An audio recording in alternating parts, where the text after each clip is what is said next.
وإنهم أولادنا معجب بأصحاب الكرة أكثر من إعجابه بالنبي محمد.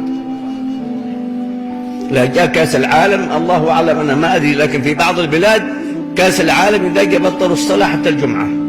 شباب ما عاد يقدرون، ما عاد يتمالك نفسه، وإلا يخرجون الميادين للكرة وتراهم يدخلون يسجلون هذه التذاكر قبل صلاة العصر بساعات، يجلسون في المكان ينسون أنفسهم.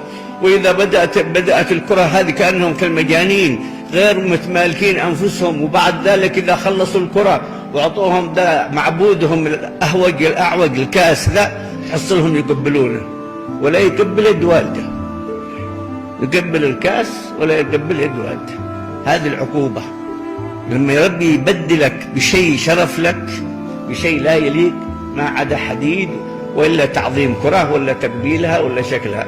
هذا إذا دخل إلى أمة محمد حل فيها الفساد، حل فيها الضياع. أنا رأيت في بعض البلاد من عجائب ما رأيت.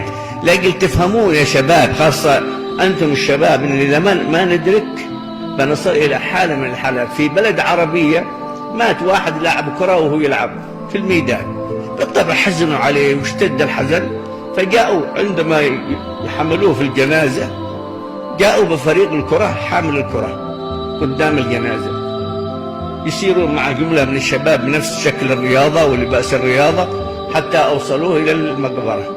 بالطبع صلوا عليه وغسلوه كما هو معلوم، لكن انظر كيف الشعار اللي عملوه عند موته. فلما نزلوه في القبر وضعوا الكرة في اللحد. هذا أمة محمد؟ إيش هذه الحالة؟ من رباهم؟ من علمهم؟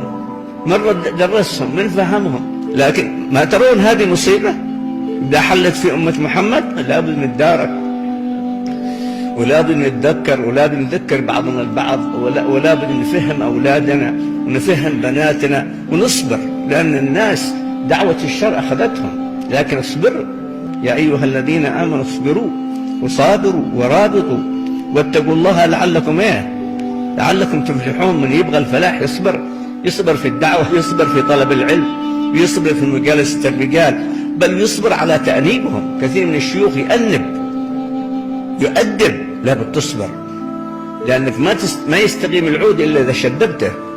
وأما تترك الولد يكبر، نسأل الله السلامة. سلفنا كانوا من الصغار يحفظون الأولاد يقيمونهم آخر الليل لأجل يكبر على ذلك. الآن المرأة والرجل يقول عاد صغير خلوا ينام، كبر وصل عمره 10 سنين أصبح خشبة، لا يفهم ولا يدرك، وشغلته الشهوات وشغلته الدنيا وشغله الأصدقاء. هذا إذا عاد خير. وأما إذا راح مع أصحاب المخدرات، وإذا راح مع أصحاب القات، وإذا راح مع القادورات، تقدر ترد ولدك؟